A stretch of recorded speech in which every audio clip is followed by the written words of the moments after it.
आणि आता गंगेच्या तीरापर्यंत पोहोचवलं. गंगा आडवी लागलेली आहे. परमात्मा परत गेले, परत दुसरं रूप घेऊन आले नाववाड्याचं आणि नावेमध्ये बसवलं. आणि माझा भक्त आशक्त झालेला आहे. दरिद्री सारखं दुःख या जगात नाहीये माऊली दुसरं. दरिद्री पाहिली देवाला कळवळ आलेला आहे. त्यावेळेला परमात्म्याने नावेमध्ये बसवलं. आता नौका पाण्यामध्ये चालत आहे.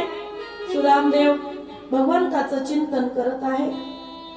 त्यानंतर भगवंत द्वारका नगरीच्या जवळ जवळ पोहोचले आणि जवळ पोहोचले असताना आता नौकेतून उतरून थोडं चालायचं आहे.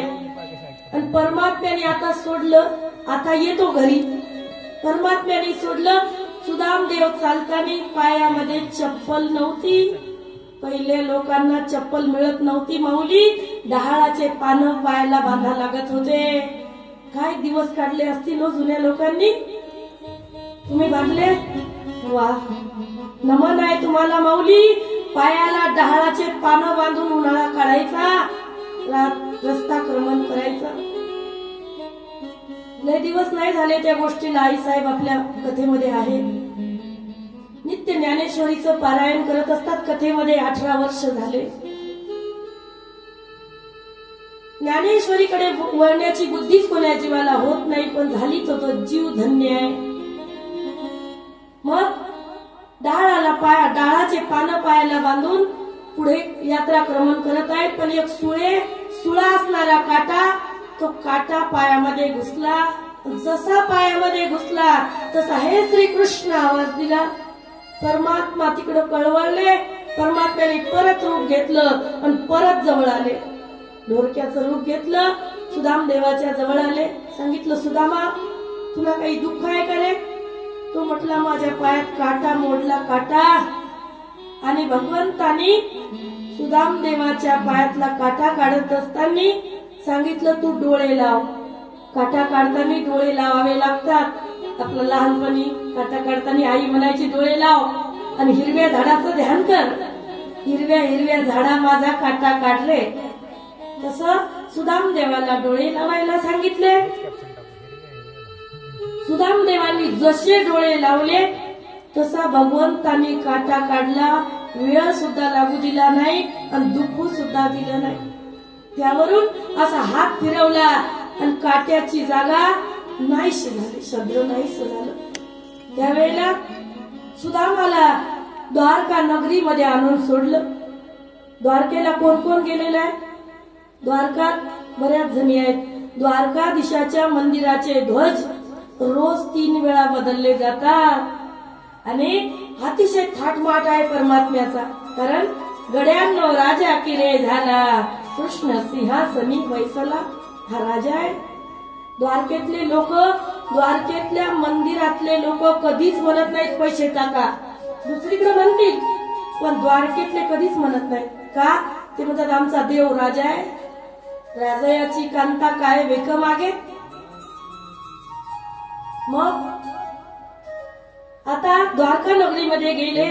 सुदामदेवाच्या बाणा चांगला नव्हता. फाटकं धोतर, फाटका शेला, उपरण्याला गाठी, धोत्राला गाठी. आता गाठी नाही राहिल्या माऊली. मनात गाठी गेल्या, वस्त्राला गाठी नाही राहिल्या. आता वस्त्र एवढे झालेले आहे की कोणाला फाटकं वस्त्र घालण्याची गरज आणि घालूही नाही. एवढे वस्त्र असताना फाटकं वस्त्र कधी घालायचं नाही. फाटक्या वस्त्रांनी दरिद्री येते, मळक्या वस्त्रांनी दरिद्री येते. वस्त्र कधी पाण्यातून काढूनच घालायचं. आणि आता हे फाटके वस्त्र पाहिले आणि द्वारपाळांनी भाले लावले. द्वारपाळ आतमध्ये जाऊ देत नाही.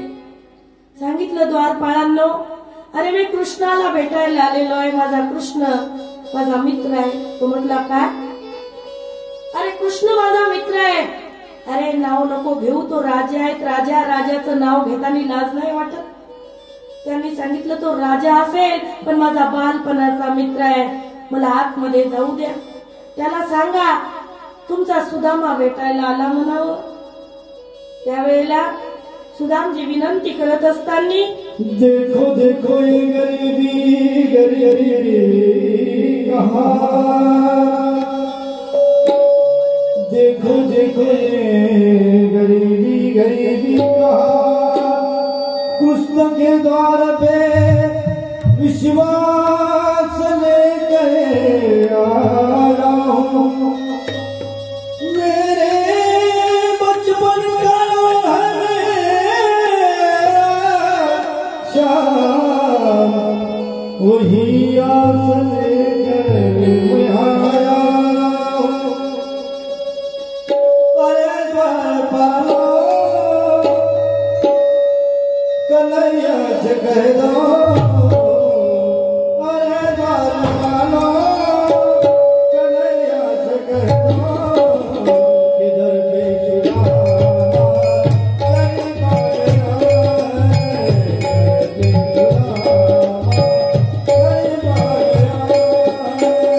भगवंताला भेटण्यासाठी सुदामदेव आता आलेले आहेत। जसं द्वारपाळ आतमध्ये गेला आणि जसं नाव सांगितलं की सुदामदेव आलेले आहेत। सुदामदेव, सुदामा नाव ऐकलं आणि भगवंत पळायलाच लागले। सिंहासनावर भगवंत बसलेले होते। भगवंताचा शेला एकीकडे पडला, भगवंताचा मुकुट एकीकडे पडला आणि पळायलाच लागले। जसे पळत असताना गेले आणि द्वारावरती सुदामदेवाला हृदय एक झाले, ये हृदयीचे ते हृदयी घातले, द्वैत न मोडता केले आपण ऐसे अर्जुना। जसं अर्जुनाला रथावरती आलिंगन दिलं तसं सुदामाला द्वारावरतीच आलिंगन दिलं आणि भगवंत जशी गाय वासराला चाटावी तसं मित्राला आलिंगन देत असताना चुंबन करत आहे। काय प्रेम असेल मित्रांचं। आणि मग सुदामदेवाला हाताला धरून घरामध्ये आणलं। सर्वजण पाहत होते की हे दरिद्री व्यक्ती आलेला आहे, आपला देव तर राजा आहे आणि राजा असून एवढं प्रेम। कारण इथे प्रेमाची संस्थापना करण्यासाठी परमात्मा आलेले आहेत। मित्रांच्या प्रेमाची संस्थापना सुदामदेवाच्या चरित्रातून देवाने करून दिली। कारण देवांनी सांगितलं, येत वडील जे जे करती तया नाम धर्म ठेविती, ये रतेची अनुष्ठिती सामान्य सकळ, बाकीचे तेच करतील जे मोठ्यांनी केलं। कलियुगामध्ये असे काही मित्र होतील की एकमेकांच्या जीवाचे वैरी, पण मित्र असा असावा की एकमेकांच्या जीवाचे प्राण असावे। जीव दोन दिसतील पण एक प्राण दोघांचा असावा, याला मैत्री म्हणतात। परमात्म्याने सुदामाला नेलं,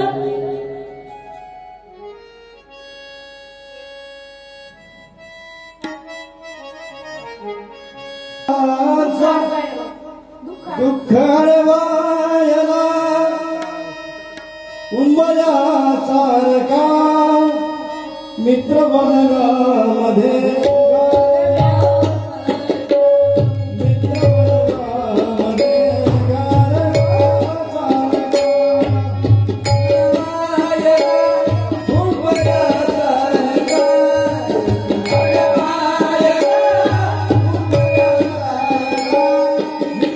Yeah.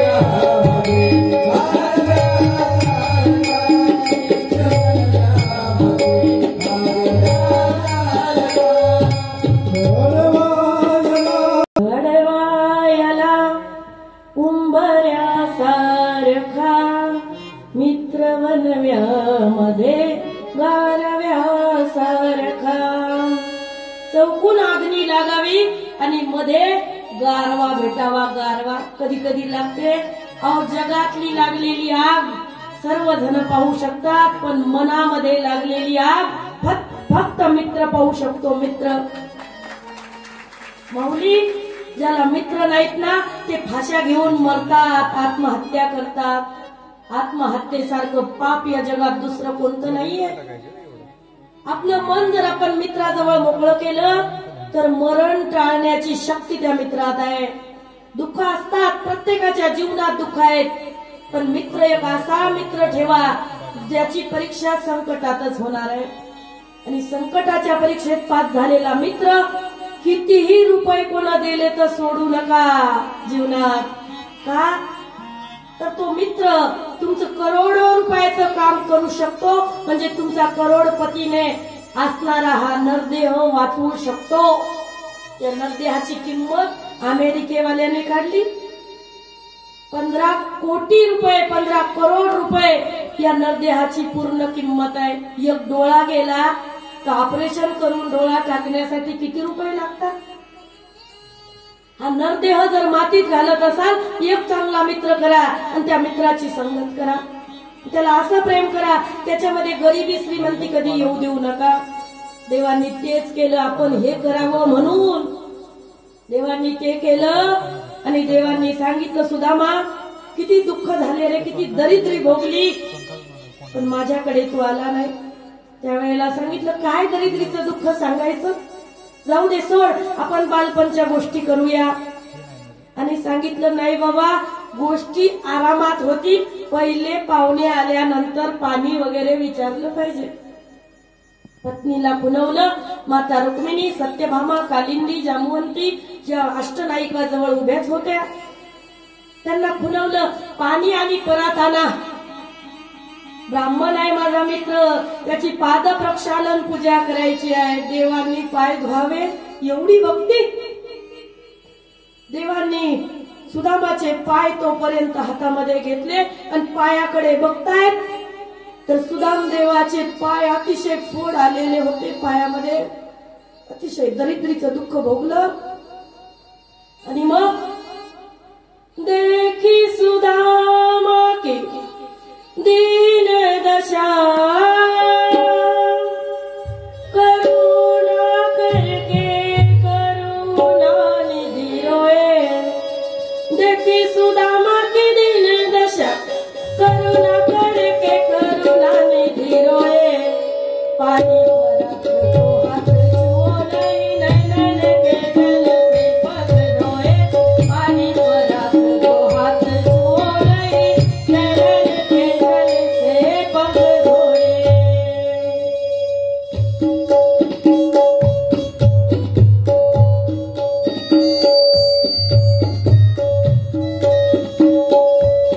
रामानंद सागरने वर्णन केलेलं आहे. देखी सुदामा की दीन दशा करुणा करके करुणा निधि रोए. पानी पराग को हाथ छुओ नहीं, नैनन के जल से पग धोए. पाणी कोणतं वापरलं? रुक्मिणी एवढी कळशी घेऊन आली, परात घेऊन आली. संतांचे पाय परातीत का धुवावं? तर परातीमध्ये जेवण करतो आपण, त्या परातीमध्ये संतांचे पाय धुतल्या गेले पाहिजे. कारण जेवत असताना जैसा खावे अन्न वैसा होवे मन, जैसा पिवे पाणी वैसी बोले वाणी.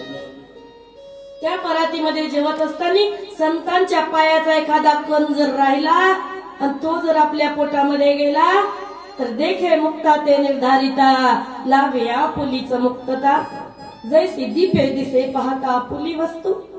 त्याच्यासाठी ही दुनिया संतांची पादप्रक्षालन पूजा करत असते, पण देवाने पादप्रक्षालन पूजा करावी एवढी महती संतांची. सांगितलं सुदामा तू माझ्याकडे लवकर आला असता तर एवढं दुःख तुला भोगायची गरज नव्हती रे. त्यांनी सांगितलं काही दुःख नाही, सोड. मला सांग तुझं लग्न झालं का रे कृष्ण? तो म्हटला हो. आणि मग वहिनी माझं दर्शन नाही घेणार, मी मोठा आहे तू लहान आहे. त्यावेळेला सांगितलं हो सुदामा तू मोठा आहे, घे ग रुक्मिणी दर्शन. आली रुक्मिणीने सांगितलं भाऊजी नमस्कार करते, दर्शन घ्यायला लागली. त्यानंतर सत्यभामा, जामवंती, कालिंदी, लक्ष्मणा सर्वजणी दर्शन घ्यायला लागल्या. सुदामदेव पहिलेच आशक्त होते. हात वर करत असताना अखंड सौभाग्यवती भव, अखंड सौभाग्यवती भव, अखंड सौभाग्यवती भव असं म्हणत असताना हात दुखायला लागले. सांगितलं कृष्णा किती आहेत रे?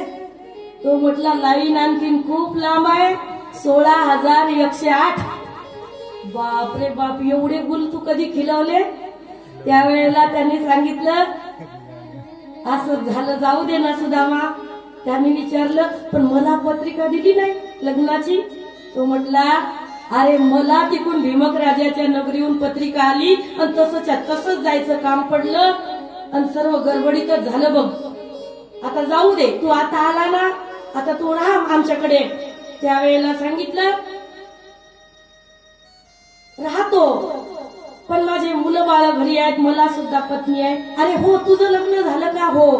तुझ्या पत्नीचं नाव सुशीला आहे? सुशीला.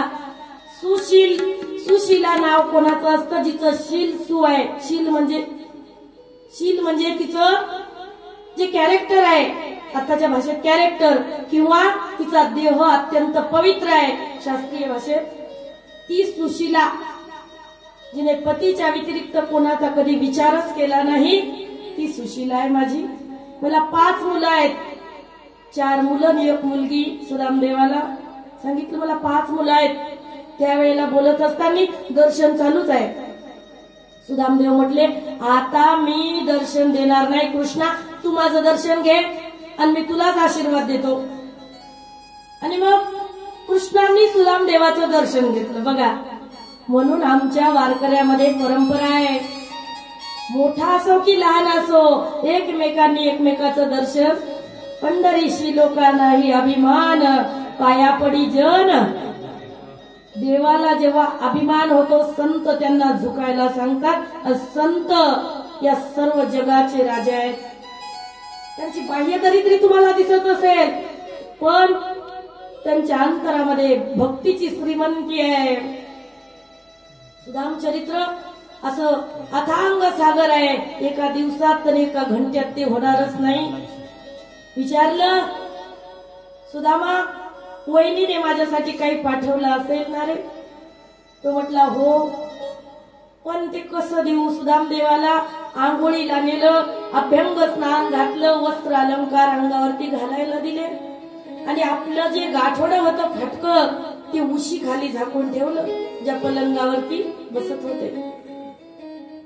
त्यावेळेला सुदामदेवाचा तिकडं शिंगार चालू आहे आणि या ठिकाणी परमात्मा गाठोडं धुडतायत. कुठं ठेवलं याने गाठोडं? आणलं का गाठोडं? पोह्याचं गाठोडं धुंडत आहेत आणि परमात्मा विचार करत आहेत माझ्या सुदामाला खाली हाताने येणार नाही, कारण घेशी तेव्हा देशी ऐसा अससी उदार. सुदामाचं लक्ष गेलं. सुदामा आले. सुदामांनी सांगितलं कृष्णा काय ढुंडत आहे? त्यांनी सांगितलं वहिनीनं दिलेलं खाऊ. त्यावेळेला सुदामदेव आले आणि पलंगावरच्या उशीवरती बसले. कृष्णाच्या लक्षात आलं अरे हे उशीवर बसला म्हणल्यानंतर याच्यातच काहीतरी आपला माल आहे. आणि इकडेच आपण गादी खाली शोधत आहोत. बघितलं त्याला गुदगुल्या केल्या, गुदगुल्या. कारण देवाला माहित होतं याला गुदगुल्या केल्या की ब्राह्मण समाज अतिशय नाजूक असतो, हा खूप नाजूक आहे, याला गुदगुल्या केल्या की हा उठेल. त्याला गुदगुल्या केल्या, त्याला तिथून उठवलं आणि आता हसत असताना ते गाठोडं घेतलं बघा. जसं गाठोडं घेतलं त्याच्या गाठी सोडल्या आणि गाठी 3 गाठी होत्या. संदेहाच्या सुटल्या गाठी, झालो पोटी शीतळता पोटामध्ये येते. 3 गाठी का सोडल्या? तर 3 गाठी 3 गुणांच्या आहेत. रज, तप आणि सत्व या 3 गुणांच्या बाजूला सुदामाला केलं आणि पोह्याची गाठ सोडून पोहे सुदामदेवाचे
सुदामदेवाचे कोरडेच पोहे खायला लागला. पत्नीने 4 घरचे तांदूळ आणून पोहे केले. पोहे भाताचे पोहे फोडले. पहिल्या बाया कोंड्याचा मांडा करायच्या, आता सर्व मशीन निघल्या. घरीच पोहे तयार केले, पोहे पाठवले. भगवंत फक्केच कोरडेच मारत आहे, कोरडे पोहे खातायत. का हो? तर पोह्यामध्ये भक्तीचा रस भरलेला आहे. दही आणि पोहे हे जर मिक्स केलं तर काला होतो, आणि ते काला सर्वांना आवडतो, प्रत्येकाला आवडतो. पण आता कोरडे पोहे खाण्याचं कारण भगवंताला माहिती आहे, हे याच्या भक्ती रसाने चिंब भिजलेले आहेत, म्हणून परमात्मा पोहे खात आहे. त्यावेळेला पहिली मूठ खाल्ली, दुसरी मूठ खाल्ली, तिसऱ्या मुठेला रुक्मिणी मातांनी हात पकडला. भगवंता, आम्हाला प्रसाद तुमच्या भक्तांचा. का हात पकडला? तर पहिल्या याच्यामध्ये सोन्याची नगरी दिली, दुसऱ्या मुठीमध्ये त्याला ज्ञानाची आणि धनाची श्रीमंती सोबत दिली, आणि तिसऱ्यामध्ये वैकुंठाचं राज्य भगवंत देणार होते. रुक्मिणी मातांनी हात पकडला. त्या बळीच्या द्वारी बळी इकून घेतलं नाही, त्यालाच दिलं, त्याच्या द्वारी द्वारपाळ झाले. आणि तसे सुदामदेवाच्या दारी जाऊन राहसाल म्हणून सांगितलं, प्रभू आम्हाला द्या. तेव्हापासून संतांचा प्रसाद सर्वांना मिळत असतो. ज्ञान रूपी श्रीमंती आहे संतांकडे. तो ज्ञानाचा प्रसाद कोणीही खावा. तुकोबारायांनी तर त्याचं वर्णन केलं. सुदामा ब्राह्मण दुखे दरिद्रे पिडला, मुष्टीभर पोहे घेऊन त्याचे भेटी लागे गेला वा. शुद्ध भाव देखून या गाव सोनियाचा दिला गा. विठोबाचा धर्म जागो, त्याचे चरणी लक्ष लागो. असंच लक्ष त्याच्या चरणी प्रत्येकाचं लागावं, आणि प्रत्येक जीवाने तिथे त्याला भेटायला जावं. जात असताना काहीतरी प्रसाद म्हणून परमात्म्याला न्यावं. नसल तर तुळशीचं पान नेलं तरी चालेल, आपल्याकडे काहीच नसेल तर. परमात्म्याची अशी नाम भक्ती सुदामदेव करू लागले. सुदामदेव भक्तीमध्ये उत्तीर्ण झाले का? आता 1 महिनाभर राहिले, गप्पा गोष्टीत दिवस जात होते. आणि सुदामदेव जात असताना देवांनी वस्त्र अलंकार काढून ठेवायला सांगितले. का बरं हो? असं का केलं देवांनी? तर सुदामा मुखानी सांगावं की देवा माझी दरिद्री आहे, पण सुदामा सांगायला तयार.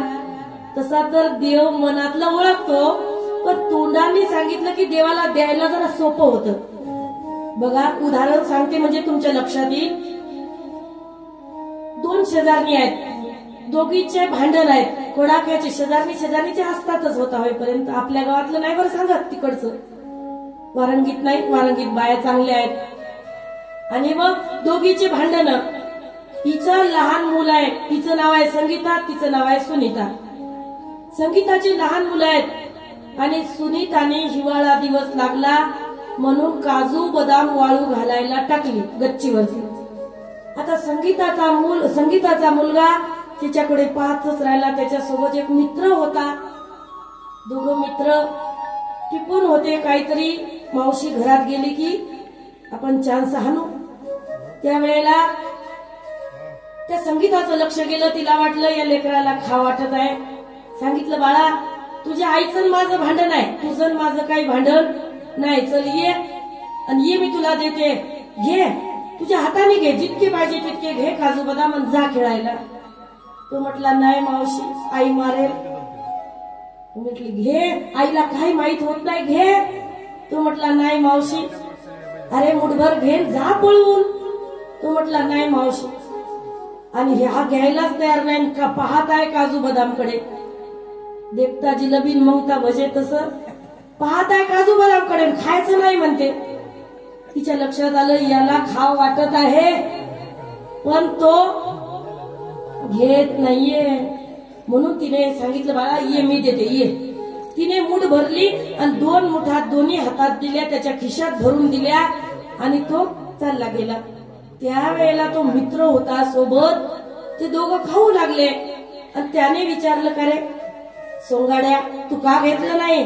तो म्हटला, माहिती आहे मी का घेतलं नाही, मी जर माझ्या मुठीने घेतलं असतं, मावशी म्हणली एक एक मूठ घेऊन जा, मग माझ्या मुठीने घेतलं असतं. माझा हात लहान आहे, मी सध्या चिमुकलाय, माझ्या मुठीत किती बसलं असतं. पण मावशीने ज्या वेळेला मूठ भरून दिली त्यावेळेला आपल्याला किती भेटलं, दोघांचं पोट भरायची वेळ आली. म्हणून मी घेतलं नाही, मला माहित होतं मावशी दिल्याशिवाय राहत. तसं भक्तांना माहित आहे, देव दिल्याशिवाय राहत नाही. मग आपण मुखाने काही मागायचं. तुकोबाराय म्हणतात, काही मागणे हे आम्हा अनुचित, वडिलांची रीत जाणत असं. आमच्या वडिलांनी काही मागितलं नाही, तुझ्यावरती भक्तीची मिराशी करून ठेवली. माझ्या वडिलांनी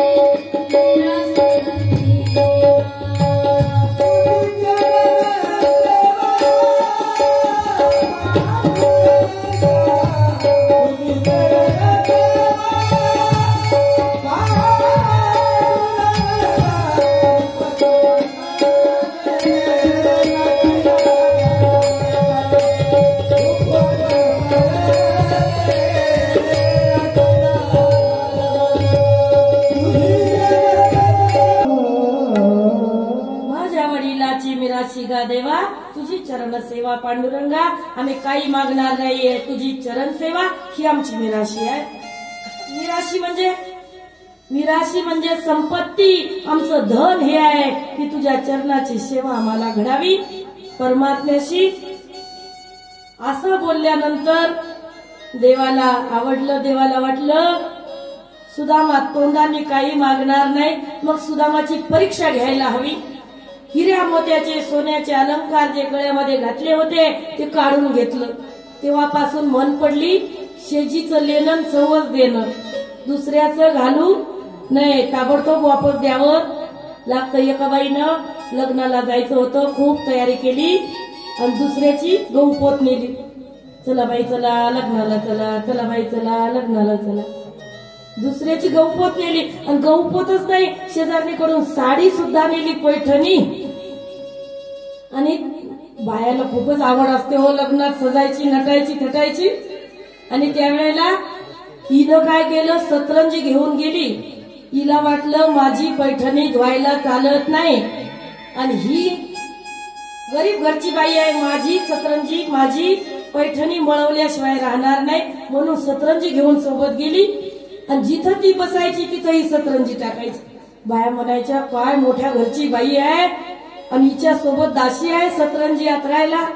त्यावेळेला तिला विचारलं, का ग काय पगार आहे तुला?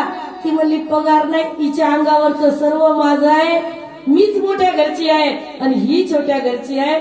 असं बी कधी कधी होतं. म्हणून दृष्टीचा दोष असू शकतो. गरीब श्रीमंत राहणीमानावरून कधी ठरत नाही. मानस जाणी जे बोले, झाड जाणी जे फुले आणि भोगे जाणी जे केले पूर्वजन्मीचे. माऊलीने सांगितलं गरीब श्रीमंत कसा ओळखायचा. गरीब श्रीमंत कसा ओळखायचा, त्याच्याशी बोलायचं आणि त्याचे विचार जर चांगले असतील तो श्रीमंत आहे, त्याचे विचार खालचे असतील तो गरीब आहे. मग मानस जाणी जे बोले. आणि परमात्मा त्याला बोलून विचारू लागले, सुदामा तुझ्या घरी काही न्यायचं आहे का? मी राजा आहे, तुला काही द्यायचं आहे का? तो म्हटला काही नाही पाहिजे देवा, अशीच भक्ती तुझी निरंतर दे, बाकी काही नको आहे. सुदाम देवाला तेच धोतर नेसायला दिलं जे गाठीचं धोतर पहिले सोडून घेतलं होतं, तेच धोतर नेसायला दिलं तरी वट हलवला नाही, मागितलं नाही. काही मागणे हे आम्हा अनुचित, वडिलांची रीत जाणत असे. वडील म्हणजे कोण? आमच्या आधी झालेले संत, त्यांनी कधी काही मागितलं नाही, आम्ही कशाला मागायचं? अहो एवढंच नाही, तुलसीदासजी महाराज म्हणतात, साधू गाठ मत बांधियो जित चाहे उतलेत. साधू गाठ मत बांधियो जित चाहे उतलेत. आगे पीछे हरी खड़ा जब चाहे तब देत, जब चाहे तब देत. अरे देव मागे पुढे आहे, तुला काय चिंता करायची गरज आहे? किंवा तुकोबाराय म्हणतात, नको चिंता करू वस्त्रा या पोटाची, माऊली जगाची पांडुरंग. हा परमात्मा दिनांचा दयाळ आहे, भक्तांची माऊली आहे. त्याच्यावरती विश्वास जर असेल तर धनाची चिंता करूच नका. सुदामदेवांनी कठीण परीक्षा दिली, धोतर नेसलं आणि सुदामदेवाला सोडायला रथ आला. गाव खरी सोडलं, रथ वापस गेला आणि सुदामदेव आपलं घर कोणाला दिसू नये, कारण अत्यंत गळक झोपडा आहे, मोडकेशे घर तुटकेशे छप्पर. आणि मग आपलं घर दिसू नये म्हणून काही काही लोक असेच करतात, आम्हाला मंदिरापर्यंतच सोडा, आमच्या घरी तुम्ही येऊ नका कारण आमचं घर चांगलं. महाराज लोक सुद्धा असं काही काही करतात. पण गरीबी कधी लपवायची नाही. आपलं जे आहे रिअल परिस्थिती ती सर्वांना कळून द्यायची. घरी गेले आणि घराच्या समोरून येरझारा करतायत पण घर ओळखायला येत नाही. त्यावेळेला राणी बाहेर आली, राणी सुशीला बाहेर आली आणि मुलं सुद्धा एखाद्या राजकुमारासारखे नटलेले थटलेले. सुशीलेने हात धरला, स्वामी तुम्ही आले का? या घरामध्ये तुम्ही राजा झालेले आहात. त्यावेळेला विचारलं, सुशीले हे कोणी दिलं? त्यावेळेला सांगितलं, तुमचा देव इथे आला होता आणि येत असताना विश्वकर्माला घेऊन आला आणि सांगितलं सुदामदेवाचं घर आम्हाला सोन्याचं करून द्यायचं आहे. त्यावेळेला मी म्हटलं की नुसतं सुदामदेवाचं घर चांगलं करून चालणार नाही, द्यायचं असेल तर आमचं गावच सोन्याचं करून द्या, नाहीतर मी घेणार नाही. सुशीला तिला का म्हणतात? जिच्या मनामध्ये कधी कोणाच्या बद्दल द्वेषच नाहीये, ती सुशीला आहे.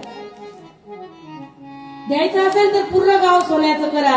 आणि देवांनी स्वामी पूर्ण गाव सोन्याचं दिलं, कारण शुद्ध भाव देखून या गावात सोनियाचा दिला गा. विठोबाचा धर्म जागो, त्याचे चरणी लक्ष लागो. प्रभू तुम्ही देवाची भक्ती केली, बघा आपलं गाव सोन्याचं झालं. त्यावेळेला कपाळावरती हाणून घेतलं, वेडे देव आल्यानंतर सोनं नसतं मागायचं, देव आल्यानंतर भक्ती मागायची असते. भक्ती ज्या वेळेला परमात्म्याची भक्ती जीवाला प्राप्त होते, सोनं पायाशी लोळतं भक्तांच्या. सोन्याला काय किंमत आहे? मी याच्यामध्ये राहणार नाही, संन्यास घेणार आहे. त्यावेळेला सांगितलं, स्वामी तुम्ही नाही तर आम्ही नाही, मी पतिव्रता आहे, मला सोन्याशी काही घेणं देणं नाहीये. आणि त्या ठिकाणी परमात्मा आले. परमात्म्याने सांगितलं, सुदामा तुला जे मी दिलेलं आहे ते तुला भोगायचं आहे, तुझं चिंतन कधी कमी होणार नाही, तू नित्य सुखामध्ये माझं स्मरण करत राहा. कारण कबीर महाराज म्हणतात, सुख में सुमिरन दुख में सुमिरन सब करे, सुख में करे